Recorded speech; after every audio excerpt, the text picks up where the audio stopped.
Hello दोस्तों, कैसे हैं आप सभी लोग। आप सभी का स्वागत है फिर से हमारे चैनल नॉलेज बाय जी पर।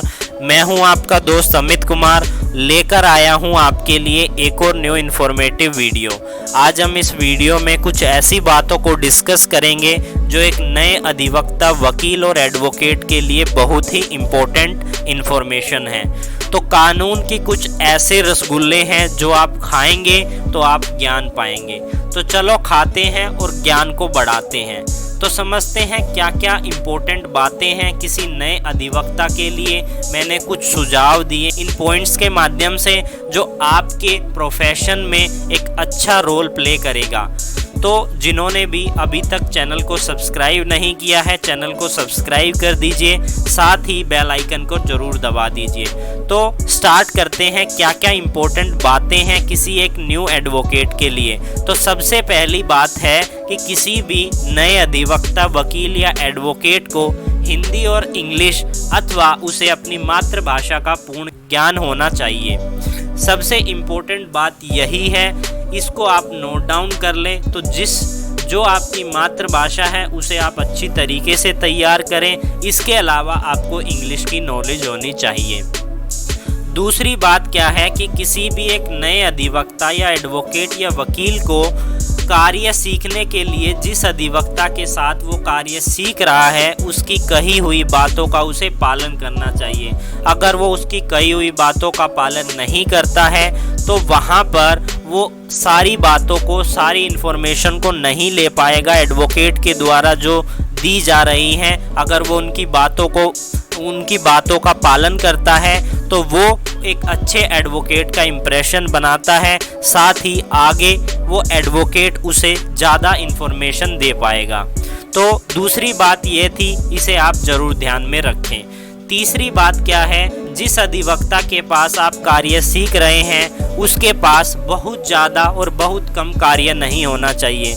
अगर ऐसा होता है तो या तो आपके पास बिल्कुल काम नहीं रहेगा, आप बिल्कुल फ्री रहेंगे, या फिर बहुत ज़्यादा काम है तो आपको वहाँ पर मौका नहीं मिलेगा सीखने का।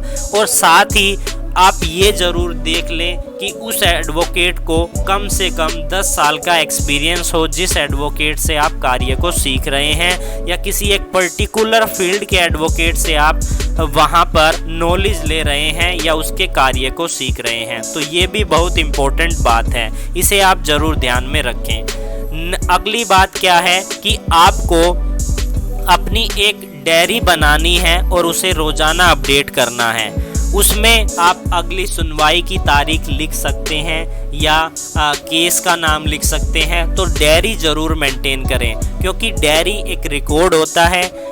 कभी भी आप देख लेना, कोई भी एडवोकेट है वो अपनी पर्सनल डायरी रखता है जिसमें वो अपने केस को लिखता है, केस से रिलेटेड जो नेक्स्ट डेट है या पिछली डेट क्या थी, उसमें क्या जजमेंट आया, उन सभी को वो वहाँ पर नोट डाउन करता है।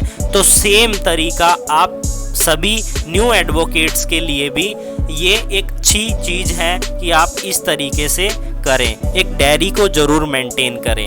इसके बाद अगली बात क्या है, जो कि एक महत्वपूर्ण बात है कि जिस अधिवक्ता से आप कार्य सीख रहे हैं उसके साथ आप कोर्ट कक्ष में जाएं और अधिवक्ता के बीच हो रही बातचीत को सुनें। तो सबसे इम्पोर्टेंट बात यहाँ पर यही आती है कि आपको एडवोकेट्स के बीच में हो रही बातचीत को ध्यानपूर्वक ऑब्जर्व करना है, उन्हें सुनना है, ताकि आप समझ सके कि जो पेटिशनर पार्टी है यानी कि जो वादी है, दो एडवोकेट्स होते हैं, एक जो पक्ष में होता है, एक विपक्ष में होता है। पक्ष वाले को वादी कहते हैं, विपक्ष वाले को प्रतिवादी कहते हैं। तो उन दोनों के बीच की बातचीत को आपको अच्छे से सुनना होगा। तो यही काम होता है एक न्यू एडवोकेट का कि आप चीज़ों को ऑब्जर्व करें कि क्या बहस हो रही है, किस चीज़ पर हो रही है, किसी ने कोई गलत बहस तो नहीं की, क्या पॉइंट सही है, क्या गलत है, इस पर ध्यान दें। नेक्स्ट बात है, आप अपनी रोजाना की समस्या को लिखें और अपने वरिष्ठ अधिवक्ता के साथ उसे सोल्व करें। तो ये भी एक इम्पोर्टेंट बात है, क्योंकि आप जब प्रॉब्लम लेके आओगे तभी एडवोकेट को लगेगा हाँ भाई जो जूनियर एडवोकेट है वो कुछ सीखना चाहता है और यहाँ पर मेरे सामने वो कुछ समस्या लेकर आया है। तो यही सभी बातें हैं जिन्हें आप सभी को ध्यानपूर्वक याद रखना है। तो अगर ये वीडियो आपको अच्छी लगी हो तो लाइक कीजिए, शेयर कीजिए और इसके अलावा आप इसे अपने सभी फ्रेंड्स जो एडवोकेट हैं या किसी प्रोफेशनल लॉ फील्ड से हैं तो वो ज़रूर इसको शेयर करें ताकि उन सभी एडवोकेट्स तक ये वीडियो चली जाए। तो धन्यवाद।